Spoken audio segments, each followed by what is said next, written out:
یہ دنیا میں پائے جانے والے مذاہب میں واحد ایسا مذہب ہے جو انسان کی نفسیات کا خیال کرتا ہے، اس کی سائیکولوجی کا خیال کرتا ہے، اس کے مزاج کا خیال کرتا ہے، اس کی ضروریات کا خیال کرتا ہے۔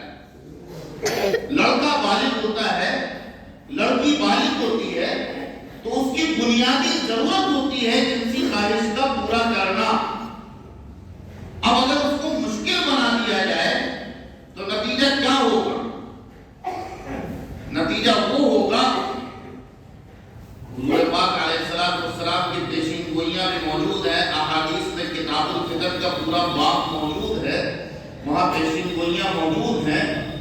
ایک زمانہ وہ آئے گا جب انسانوں کی حالت سوروں اور کتوں کی جیسی ہو جائے گی۔ مجھے بتانے کی ضرورت نہیں، آپ اپنی آنکھوں سے دیکھتے ہوں گے، آپ اپنی آنکھوں سے دیکھتے ہوں گے، اور آپ نہ دیکھتے ہوں، آنکھیں بند کر لیتے ہوں تو میں نہیں جانتا، لیکن میرے پاس تقریباً ہر طرح کا تجربہ موجود ہے، ہر طرح کا مشاہدہ موجود ہے۔ آپ کدھر نکل جائیے، نوجوان لڑکے لڑکیاں وہ اپنی جنسی ضرورت پوری کرتے ہیں، پارکوں میں پوری کرتے ہیں، سڑکوں پر پوری کرتے ہیں، گلیوں میں پوری کرتے ہیں۔ تھوڑی بہت اگر ان میں شرم ہوتی ہے تو جیسے یہ تذکرہ کر رہے تھے، کوئیوں کا سہارا لے لیتے ہیں، اپنے گھروں کا سہارا لے لیتے ہیں، سب پوری کرتے ہیں۔ اور یہ صرف اس وجہ سے ہے کہ ہم نے اور آپ نے اور ہمارے سماج نے نکاح کو مشکل بنا دیا ہے۔ نکاح کو آسان بناؤ گے زنا مشکل ہو جائے گا، نکاح کو مشکل بناؤ گے زنا آسان ہو جائے گا۔ آج زنا آسان کر دیا گیا ہے اور نکاح مشکل کر دیا گیا ہے، اور زنا کو آسان بنانے میں یہ سماج پورے طور پر مجرم ہے۔ ہر باپ مجرم ہے، ہر ماں مجرم ہے، ہر سسر مجرم ہے، ہر ساس مجرم ہے، ہر دیور مجرم ہے، ہر جیٹ مجرم ہے، فیملی کے جتنے ممبر ہیں سب مجرم ہیں۔ اور اللہ کے یہاں جب سوال ہوگا تو کوئی جواب دیتے نہ بن پڑے گا، کوئی جواب دیتے نہ بن پڑے گا۔ سماج میں جتنے زنا ہو رہے ہیں یہ سب سماجی دہشت گردی کا نتیجہ ہے۔ میں اس کو سوشل ٹیررزم کہتا ہوں، سماجی دہشت گردی کہتا ہوں۔ یہ سماجی دہشت گردی ہے کہ ایک آدمی 350 روپے 400 روپے کی دہاڑی کماتا ہے، اور جب اس کو اپنی بچی کا اپنے بچے کا نکاح کرنا ہوتا ہے تو وہ کم سے کم گری حالت میں، مری حالت میں 1 لاکھ روپے کا کھانا تو ضرور بنواتا ہے، اور اس سے جہنم کس کی بھرتا ہے؟ رشتہ داروں کی، دایا کی، چچا کی، پھوپھو کی، اور پتہ نہیں کس کی۔ کیا ضرورت؟ کس نے کہا ہے؟ کون سا اسلام ہے یہ؟ کون سا قرآن ہے یہ؟ کون سی حدیث ہے یہ؟ کس نے آپ کو اجازت دی ہے کہ آپ قرضہ لیں، آپ سودی قرضہ لیں، آپ بنیوں سے بیاج لیں، بیاج پر قرضے لیں، اور لے جا کر کے جہنم کس کی بھرے؟ اپنے رشتہ داروں میں۔ حضور اکرم صلی اللہ علیہ وسلم نے ارشاد فرمایا کہ نکاح مسجد میں کرو، نکاح کا اعلان کرو اور نکاح مسجد میں کرو۔ اب یہ بھی ایک فیشن بن گیا ہے کہ نکاح تو مسجد میں ہوگا، لیکن نکاح سے پہلے مہندی بھی ہوگی اور مکھن بھی ہوگا اور مانڈا بھی ہوگا اور تماشا بھی ہوگا اور خباثت بھی ہوگی اور جائز بھی ہوں گے، سب کچھ ہوگا۔ سارے خاندان کی عورتیں اور مرد سب ننگے ہو کر کے گتا ہوں گے، پوری رات جاگیں گے، کوئی کسی کے گریبان میں ہاتھ ڈالے گا، کوئی کسی کی پیٹھ پہ ہاتھ رکھے گا، اور اسی میں نہ جانے کیا کیا ہوتا ہے۔ میں سب جانتا ہوں، سب کچھ دیکھا ہے، کیا کچھ نہیں، الحمدللہ ثم الحمدللہ۔ بچپن سے نفرت ہے، سب سے زیادہ نفرت اگر مجھے کسی چیز سے ہے تو شادی کی گیدرنگ سے ہے، شادی کی اس گیدرنگ سے، شادی کے اس اجتماع سے جس اجتماع میں باپ اپنی جوان بیٹی کو ننگے کپڑے پہنا کر کے محفل میں لے کر کے آتا ہے، شادی کی اس گیدرنگ سے جس میں جوان بھائی اپنی جوان بہن کو مکمل، وہ جاتی ہے بیوٹی پارلر، وہاں تیار ہو کے آتی ہے، وہاں سے فیشن کروا کے آتی ہے، اور پھر وہاں سے جوان بھائی کے ساتھ بائک پہ بیٹھ کر کے کسی شادی کی ایسی محفل میں جاتی ہے جہاں یہ تصور کر پانا محال ہوتا ہے، ممکن نہیں ہوتا ہے کہ بھائی یہ لڑکی ہے، یہ بھائی بہن ہے یا کون ہے آخر۔ مسلمانوں نے اپنا کلچر بنا لیا ہے. مسلمانوں کا یہ کلچر نہیں تھا. میں آپ سے صاف کہتا ہوں مسلمانوں کا یہ کلچر نہیں تھا. یہ ہندوستان کی ہندوانہ تہذیب کا حصہ ہے, مشرکانہ تہذیب کا حصہ ہے, دیومالائی تہذیب کا حصہ ہے. یہ ہندوستان میں غیر مسلموں کے ساتھ, غیر مسلم تہذیبوں کے ساتھ, ان کے ساتھ رہن سہن اختیار کرنے کا حصہ ہے. اسلام میں بارات نام کی کوئی چیز نہیں ہے, نہ پورے قرآن میں ہے, نہ پوری حدیث میں ہے. اور آخری درجے کی بات یہ ہے کہ عربی زبان میں نہیں. اسلام کی آفیشیل لینگویج جو ہے وہ کیا ہے؟ اردو ہے, ہندی ہے, سنسکرت ہے, کون سی زبان ہے؟ بتائیں, آپ لوگ بتائیں کون سی زبان ہے؟ عربی. عربی میں بارات کے لیے کوئی لفظ نہیں ہے, عربی میں جہیز کے لیے کوئی لفظ نہیں ہے. شادی میں مہر کا متعین ہونا, دو گواہوں کی موجودگی, لڑکے اور لڑکی کی باہمی رضامندی اور ایجاب و قبول, صرف اتنا کام اسلامی ہے. اس کے علاوہ جتنے کام ہیں, جتنے کام ہیں, جتنے کام ہیں, سب ہندوانہ ہیں, سب مشرکانہ ہیں. کسی کا اسلام سے کوئی صنعت نہیں سوائے ایک کام کے. وہ ایک کام کون سا ہے؟ لڑکے کی طرف سے ولیمہ کرنا. لڑکے کی طرف سے ولیمہ کرنا, یہ ایک کام وہ ہے جس کی نبی اکرم صلی اللہ علیہ وسلم نے ترغیب دی ہے. لیکن وہ ولیمہ کیسا کرنا ہے؟ وہ ولیمہ اس طرح کا نہیں کرنا ہے کہ آپ بندوں سے سودی قرضے لیں. وہ ولیمہ اس طرح نہیں کرنا ہے کہ آپ اپنی دکان گروی رکھ دیں. وہ ولیمہ اس طرح نہیں کرنا ہے کہ آپ اپنا مکان گروی رکھ دیں. وہ ولیمہ اس طرح نہیں کرنا ہے کہ ایک دن آپ اپنی جھوٹی شان دکھانے کے لیے ہزاروں لوگوں کو بلا کر کے کھلا دیں اور اگلے 2-4 سال تک آپ کے گھر میں ایک ٹائم چولہا ہی نہ جلے. کیوں صاحب؟ قرض ادا کر رہے ہیں. حضور نے ولیمہ کبھی چوارے سے کر دیا, کبھی دہی سے کر دیا, کبھی پنیر سے کر دیا. یہ حضور کے ولیمے تھے. آپ آج کا مسلمان کیا حضور پاک علیہ الصلوۃ والسلام سے زیادہ نعوذ باللہ عزت والا ہو گئے؟ آسمان کے نیچے اور زمین کے اوپر جناب محمد رسول اللہ صلی اللہ علیہ وسلم سے زیادہ عزت والا, عظمت والا, شرافت والا, نسب والا نہ کوئی پیدا ہوا اور نہ کوئی پیدا ہوگا قیامت تک. آپ نے اپنی 4 بیٹیوں کے نکاح کیے, آپ نے 11 نکاح اپنے کیے, اپنے صحابہ کے نکاح کیے. کسی نکاح میں ایسی کوئی فضول خرچی ملتی ہی نہیں. اتنا مشکل بنا دیا ہے. مجھے بتائیے علی گڑھ جیسے شہر میں, بھوجپورہ جیسی بستی میں اگر کوئی شخص 12-15 ہزار روپے مہینہ, کوئی نوجوان 12-15 ہزار روپے مہینہ کما رہا ہے اور اس کے پاس رہنے کے لیے ایک گھر بھی موجود ہے پہلے سے, تو کیا وہ نکاح نہیں کر سکتا ہے؟ نکاح صرف وہ کیوں نہیں کر پاتا ہے؟ بہن الگ کھڑی ہوگی کہ صاحب میرا حق دے دو. عجیب تماشا ہے. دوسرے کی لڑکی گھر سے رخصت ہو کر کے آ رہی ہے, اپنے ماں باپ کو چھوڑ کر کے آ رہی ہے, اپنے بھائی بہنوں کو چھوڑ کر کے آ رہی ہے. اس کے اوپر غموں کا پہاڑ ہوگا. 20 سال 22 سال وہ اپنے ماں باپ کے ساتھ رہی, آج وہ گھر چھوڑ کر کے دوسرے گھر جا رہی ہے, نئی زندگی کی شروعات کر رہی ہے, نئے لوگوں سے سابقہ ہے. اس نے کھایا ہے کہ نہیں کھایا ہے, پیا ہے کہ نہیں پیا ہے. اگر بے شرم لڑکی ہے تو میں نہیں کہہ سکتا ہوں, ورنہ جو ہمارے ایسٹرن کلچر میں, مشرقی تہذیب میں جو کلچر ہے, لڑکیاں کئی دن کھانا نہیں کھاتی ہیں, غم سے نڈال ہوتی ہے کہ ماں چھوٹ جائے گی, باپ چھوٹ جائے گا, اپنا گھر چھوٹ جائے گا. سسرال والے پتہ نہیں کیسے ہوں گے, پتہ نہیں ان کو کھانا پسند آئے گا کہ نہیں پسند آئے گا. یہ میں ہائی کلاس فیملیز کی باتیں نہیں کر رہا ہوں, میں مڈل کلاس, لوور کلاس اور زمینی حقیقتوں کی بات کر رہا ہوں. آپ صاحب پہنچے وہاں, گھر کی عورتوں نے دروازہ بند کر دیا. نہیں, پہلے میرا پیٹ بھرو, میری جیب بھرو, تب جو ہے دلہن اندر آئے گی. کون سے تماشے؟ دولہے کو بلا کے گھر کے اندر بیٹھا لیا اور گھر کی جتنی عورتیں ہیں نامحرم, اور دولہے کے ساتھ اس کے گنڈے, اوباش, لچے, لفنگے, عجیب قسم کے لڑکے, وہ بھی ساتھ میں گھر کے اندر گھس گئے. اب کیا ہو رہا ہے صاحب؟ سلام کرائی ہو رہی ہے. ارے جانوروں کبھی زندگی میں اور سلام نہیں کیا تھا جو آج سلام کرنے پہنچے. نامحرم لوگوں سے سلام. اس کے بعد وہاں کوئی پتھر مار رہا ہے, کوئی کنکر, عجیب عجیب رسمیں ہوتی ہیں. خدا کی قسم, خدا کے گھر میں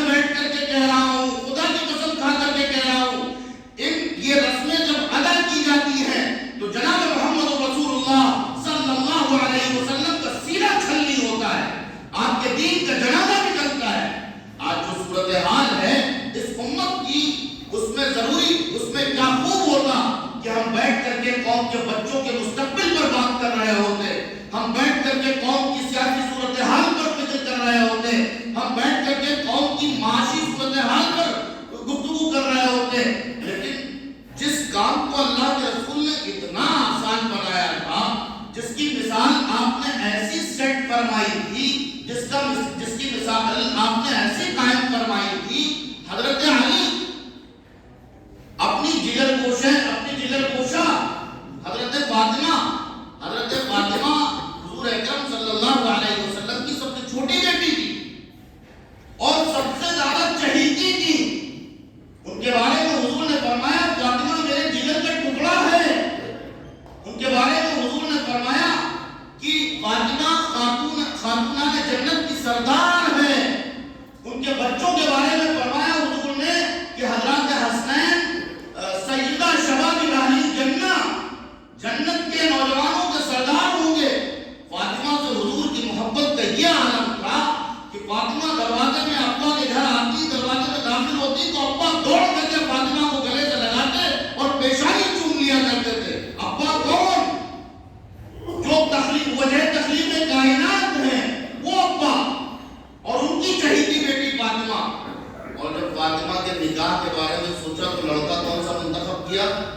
جس کے پاس اپنا گھر نہیں، جس کے پاس اپنی دولت نہیں، جس کے پاس اپنی نوکری نہیں، جس کے پاس اپنا پیشہ نہیں، جس کے پاس کچھ نہیں. حضرت علی رضی اللہ تعالیٰ عنہ جس وقت نکاح ہوا ہے اس وقت حضرت علی کے پاس ایک زرہ کے علاوہ کچھ بھی نہیں. ہم آسان نکاح کی جب باتیں کرتے ہیں تو صرف بیٹے والوں کو مخاطب کرتے ہیں. کوئی بیٹی والا ہے تو ایسا داماد منتخب کرے گا اپنے لیے. ہم یہ تو چاہیں گے کہ بارات نہ آئے، یہ بھی چاہیں گے کہ جہیز نہ دینا پڑے، لیکن بیٹی کی میراث کبھی نہیں دیں گے جس کو قرآن نے فرض کیا ہے. ہم یہ کبھی نہیں چاہیں گے کہ ایک اچھا دیندار لڑکا ہے، کم کماتا ہے، مسجد کا امام ہے، 8,000 روپے اس کی تنخواہ ہے، چلو اس سے اپنی بیٹی کا نکاح کر دیں. وہاں ہمیں نہ محمد کا اسوہ نظر آئے گا، نہ علی کا نمونہ نظر آئے گا، کچھ نہیں نظر آئے گا. تو میرے بزرگوں، نبی نے نکاح کو بہت آسان بنایا تھا، اس لیے کہ نکاح انسان کی ضرورت ہے اور ضرورت کو اسلام نے بہت کنسیڈر کیا ہے. ضرورت کو اسلام نے بہت آسان رکھا ہے. آپ بازار سے جائیں، پیسے دیں، سامان خریدیں اور لے کر کے گھر چلے آئیں. بالکل اسی طرح سے آپ جائیں، رشتہ پسند کریں، قاضی کو بلائیں، 2 گواہوں کو بلائیں، ایجاب و قبول کریں، گھر چلے آئیں. آپ کے پاس جو کچھ ہے، گھر میں مہینے کا راشن موجود ہے، اپنے سگے بھائی کو، سگی بہن کو، سگے رشتہ داروں کو گھر میں اکٹھا کیجئے، ایک روز کچھ اچھا پکا لیجئے، خوشی کا اظہار کیجئے. خوشی کے اظہار کے بہت طریقے ہیں. خوشی کے اظہار کے لیے کھان بیچنے کو نہیں کہا گیا ہے، کھان اتارنے کو نہیں کہا گیا ہے. خوشی میں گانے سے ہی خوشی ہوتی ہے، رات پڑھ کے خوشی نہیں ملتی ہے، تلاوت کر کے خوشی نہیں ملتی ہے. خوشی کے اظہار کے بہت سے طریقے ہیں. تو آپ ایک وقت اچھا بتائیے، اپنے سگے رشتہ داروں کو اکٹھا کر لیجیے، سب کو پتا ہو جائے کہ صاحب نکاح ہو گیا.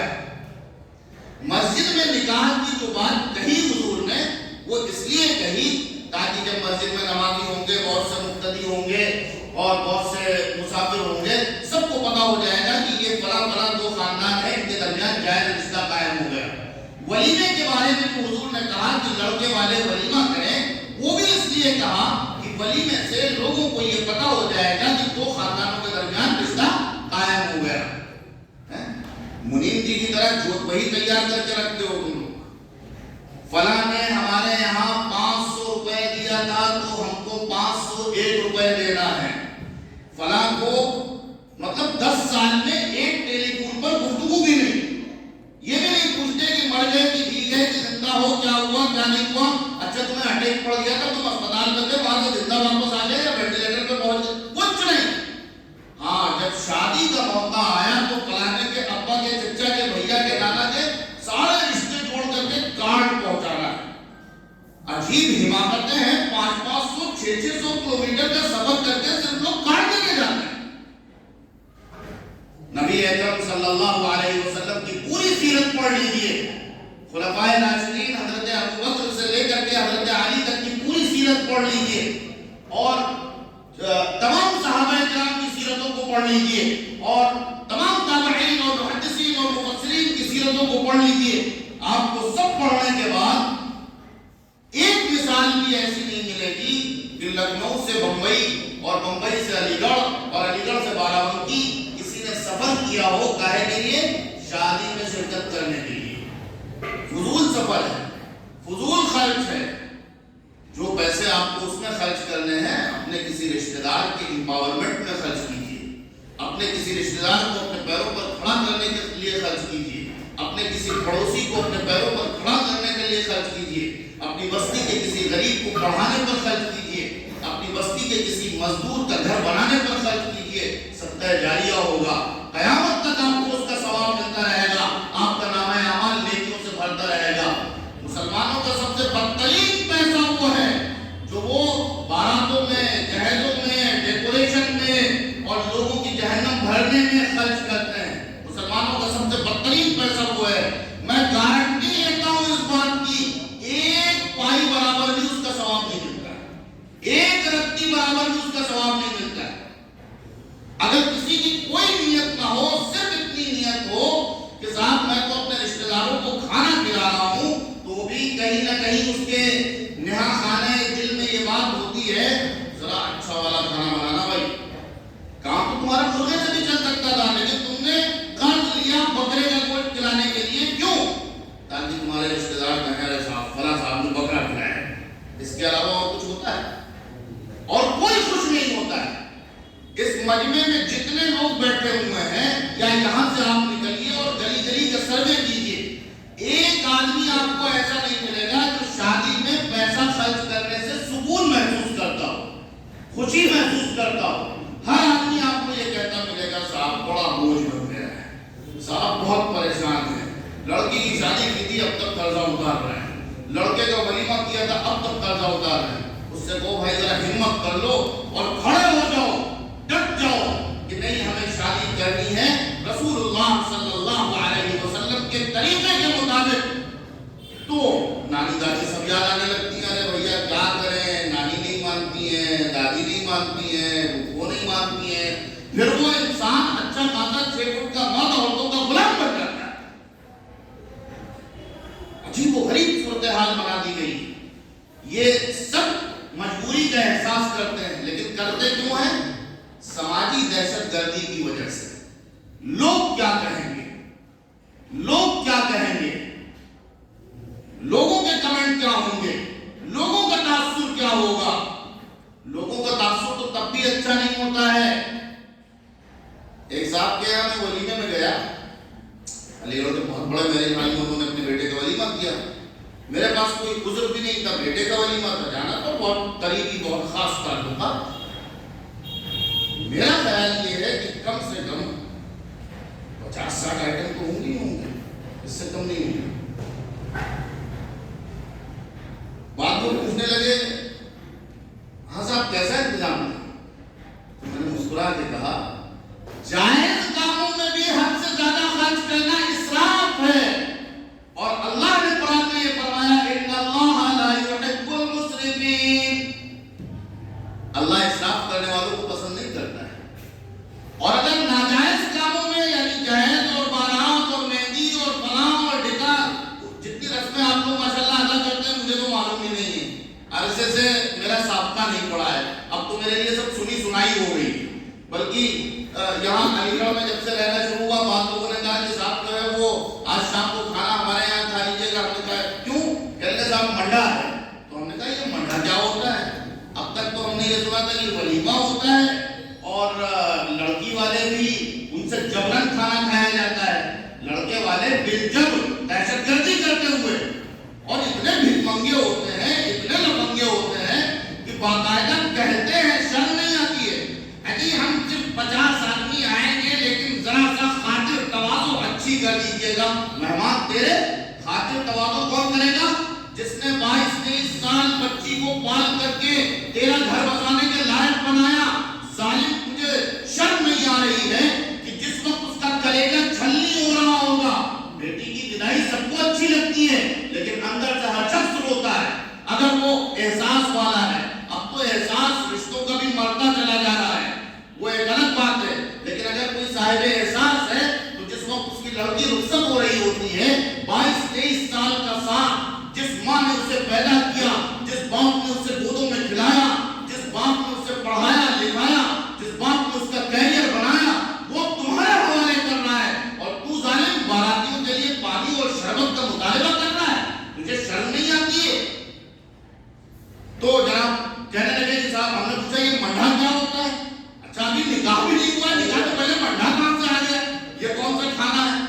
میں تو رسموں کو جانتا بھی نہیں ہوں، جب آپ بہت بڑا انتظام کرتے ہیں، اپنی چمڑی اتار دیتے ہیں آپ لوگوں کو خوش کرنے کے لیے، تو بھی لوگ کیا کرتے ہیں؟ بھائی اتنے آئٹم کیوں بنوا لیے تھے؟ کوئی بھی کسی کو نہیں ملا، ارے تھوڑا بنواتے سب کو ملتا۔ یہ صورتحال ہوتی ہے، لوگ کسی صورت میں خوش نہیں ہوتے۔ لوگوں کو اگر آپ نے یہ چاہا، آپ کا ٹارگٹ یہ بن گیا کہ لوگ خوش ہو جائیں، تو لوگ کبھی خوش نہیں ہوں گے۔ آپ نماز کی بہت پابندی کرنے لگیے، کچھ لوگ ایسے ہوں گے جو کہیں گے بڑا ملا بن رہا ہے، دکھانے کے لیے نماز پڑھ رہا ہے۔ آپ نماز نہ پڑھیے، کچھ لوگ کہیں گے کیسا مسلمان ہے، ایک وقت کی نماز نہیں پڑھتا ہے۔ تو لوگوں کی پرواہ کرنا چھوڑ دو، پرواہ اس کی کرو کہ رب راضی ہو جائے، پرواہ اس کی کرو کہ اللہ کے رسول راضی ہو جائیں، پرواہ اس کی کرو کہ قیامت کے دن جب نامہ اعمال دیا جائے تو دائیں ہاتھ میں دیا جائے، دائیں ہاتھ میں جس کے ہاتھ میں نامہ اعمال دیا جائے گا وہ خوش ہو جائے گا، خوش ہو کر کے پڑھے گا اور لوگوں سے کہے گا ہاں یہ پڑھو، یہ ہمارا نامہ اعمال ہے۔ اور جس کا نامہ اعمال اس کے بائیں ہاتھ میں دیا جائے گا تو وہ شرم سے ڈوبا مرے گا، وہ کہے گا ہم تو سمجھتے تھے صاحب کہ دنیا میں رہیں گے، ہم تو سمجھتے تھے کہ ہماری سلطانی اور ہماری حکومت اور ہمارا اثر و رسوخ اور ہماری دولت اور ہماری پہنچ اور ہماری سماجی حیثیت کبھی جائے گی نہیں، یہ کیا ہو گیا؟ اور وہ نامہ اعمال دیکھ کر کے کہے گا میں نے تو لڑکی والوں سے بہت چپکے سے کان میں کہا تھا کہ دیکھو دہیج مت دینا، لیکن 2 لاکھ روپے کیش میرے اکاؤنٹ میں ڈال دو، کسی کو پتہ نہ چلے۔ یہ کیسا نامہ اعمال ہے؟ لا یغادر صغیرۃ ولا کبیرہ۔ اس نے تو اس چھوٹی سی بات کو جو میں نے فون پر کہی تھی، میرے علاوہ کوئی سننے والا نہیں تھا، نامہ اعمال میں یہ بھی موجود۔ پرواہ اس کی کرو بزرگوں، پرواہ اس کی کرو۔ آسان اسلامی نکاح کے لیے آج اس مجمع میں یہ طے کرو، مجھے نہیں معلوم کہ یہاں خواتین ہیں کہ نہیں ہیں، یہ طے کرو کہ اس مہم کو جنگی پیمانے پر چلاؤ گے۔ یہ ہفتے بھر کہیں ایک ہفتے میں ایک بار ہو اور اس طرح سے میٹنگز ہوتی رہے، نہیں، اس کا کوئی فائدہ بہت دیر میں ملے گا۔ آپ یہ طے کرو کہ جتنے لوگ یہاں بیٹھے ہو، اگلا مجمع جہاں پر ہوگا آپ میں سے ہر آدمی موجود ہوگا اور ہر آدمی کے ساتھ اس کے کم سے کم 4 سے 5 رشتہ دار ہوں گے، اور جتنے آدمی ہوں گے اتنی عورتیں ہوں گی۔ شادیوں میں عام طور سے 90% فضول خرچی، 90% رسمیں عورتوں کی طرف سے ادا کی جاتی ہیں۔ عورتوں کا اس مجمع میں نہ ہونا، نکاح کے خطبے اور نکاح کے سلسلے میں مسائل سے عورتوں کا واقف نہ ہونا، عورتوں کو نہ سننا، عورتوں کو آپ کا جاہل رکھنا، عورتوں کا آپ کو گھروں میں رکھنا، یہ ہماری سمجھ سے بالکل باہر ہے۔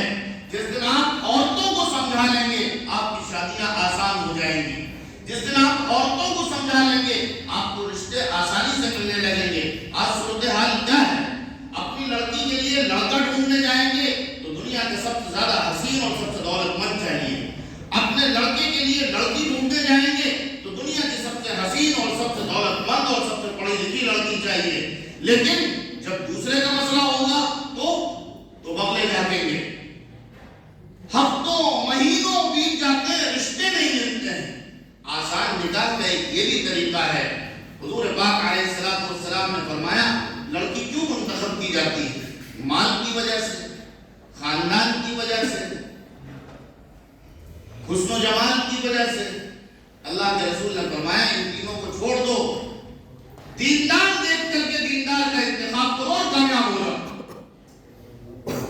تو ٹھیک ہے، آپ حسن و جمال بھی دیکھیے، کتنے ہیں اس مجمع میں کوئی ہاتھ اٹھا کے بتا سکتا ہے کہ وہ اپنے بیٹے کا یا اپنی بیٹی کا رشتہ کرنے گیا تھا اور اس نے دینداری کو، اس کے دماغ میں خیال بھی آیا تھا کہ دیکھ لے ذرا اس گھر میں دینداری بھی ہے کہ نہیں؟ جو شخص 5 وقت کی نماز نہ پڑھتا ہو، ہفتے بھر نہ پڑھتا ہو، مہینے بھر نہ پڑھتا ہو، سال بھر نہ پڑھتا ہو، کیا گارنٹی ہے کہ وہ رشتہ نبھائے گا؟ کیا جو اپنے اللہ سے دغا کر سکتا ہے، کیا گارنٹی ہے کہ وہ شوہر اپنی بیوی سے اور وہ بیوی اپنے شوہر کی وفادار ہوگی؟ جو اللہ کا غدار ہے وہ انسانوں کا وفادار نہیں ہو سکتا ہے۔ تو میرے بزرگوں، آسان نکاح بنانے کے لیے پہلی بات یہ طے کرو کہ اگلی میٹنگ جہاں پر ہوگی وہاں اس مجمع میں سے ہر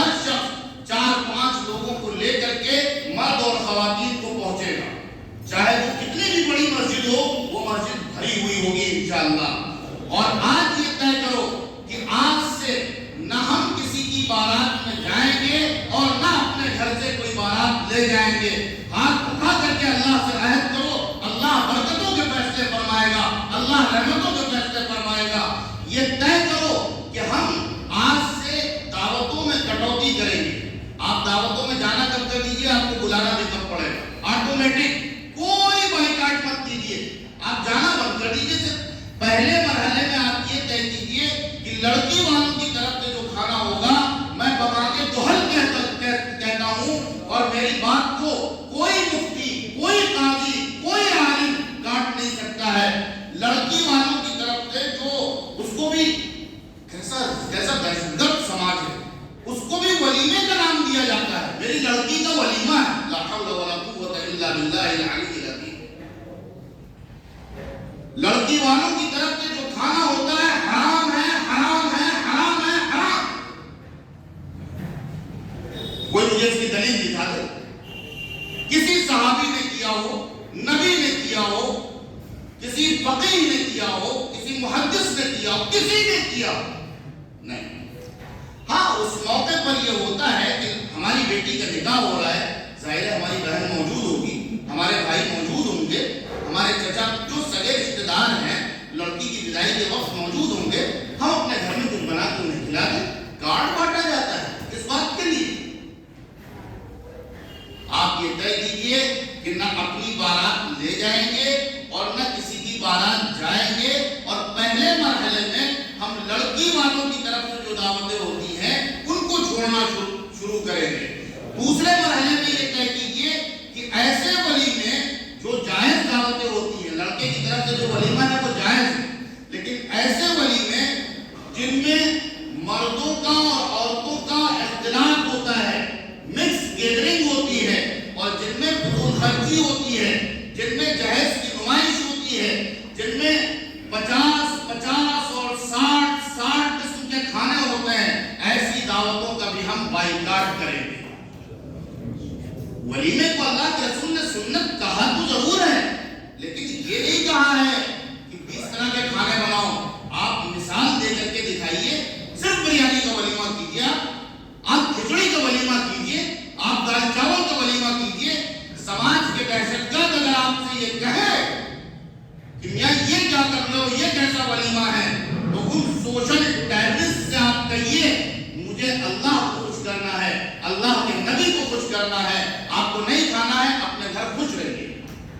میں نے پہلی مرتبہ میری شادی میں, ہم لوگوں کے یہاں تو رواج یہ تھا کہ باقاعدہ ایک شخص کو کرسی, میز اور ایک تھیلا دے کر کے بیٹھایا جاتا ہے, سمجھے صاحب. اور وہ کیا کام کرتا ہے, جیسے ریسٹورنٹ میں کھانا کھایا جاتا ہے اور اس کے بعد بل پے کیا جاتا ہے, ایسے ہی ولیمے کا کھانا کھانے کے بعد لوگ جو ہے باقاعدہ نیوتا لکھواتے ہیں, اور اتنا ہی لکھواتے ہیں جتنا آپ دے گئے ہوتے ہیں. اس میں 1 روپے یا 21 روپے اس طرح سے بڑھا دیا جاتا ہے. میں نے کہا بھائی یہ غیر اسلامی ہے. ولیمہ مسنون کی دعوت ہے, اس میں لفافے نہیں چلیں گے. ایک صاحب بھڑ گئے, کہنے لگے ہم یہ خیراتی کھانا نہیں کھائیں گے. میں نے کہا مت کھاؤ, تو تم کھا چکے ہو, پہلے نہ کھاتے. ہم پیمنٹ نہیں لیں گے, ہم نے دعوت کی تھی, ہم نے ریسٹورنٹ نہیں کھولا تھا. جب ریسٹورنٹ کھولیں گے تو وہاں بل پے کرنا آ کر کے. ناراض ہونے والے ناراض ہوتے رہتے ہیں. ہاتھی کا کیا کام ہوتا ہے؟ ہاتھی کا کام ہوتا ہے وہ چلتا رہتا ہے, اور کتوں کا کام ہوتا ہے وہ بھونکتے رہتے ہیں. جب آپ لا الہ الا اللہ کی صدا لگائیں گے, اس کے تقاضوں پر عمل کریں گے, تو شیطان تلملائے گا, کفر چیخے گا, چلائے گا. لیکن آپ اپنا کام کرتے چلے جائیے. آپ اللہ کے رسول کی ایک سنت کو زندہ کیجیے, قیامت تک آپ اس کا ثواب بٹورتے رہیں گے. شادی ضرورت ہے. آج غزہ کے حالات آپ کو معلوم ہے, 30,000 لوگ اب تک شہید ہو چکے ہیں, 80,000 لوگ زخمی ہیں, لاکھوں لوگ بے گھر ہو چکے ہیں. اب آپ سوچئے, ابھی میں نے 3-4 دن پہلے خبر دیکھی, اس حالت میں بھی وہاں شادیاں ہو رہی ہیں. اور وہاں شادیاں اس لیے نہیں ہوتی ہیں کہ شہنائیاں بجیں گی, وہاں شادیاں اس لیے ہوتی ہیں کہ اس سے مجاہدین کی نسل پیدا کی جائے گی, جو دشمنان اسلام کے دانت کھٹے کرے گی. 3 نسلیں ان کی کیمپوں میں بیت رہی ہیں, کیمپوں میں, انہی کیمپوں میں شادی ہوتی ہے,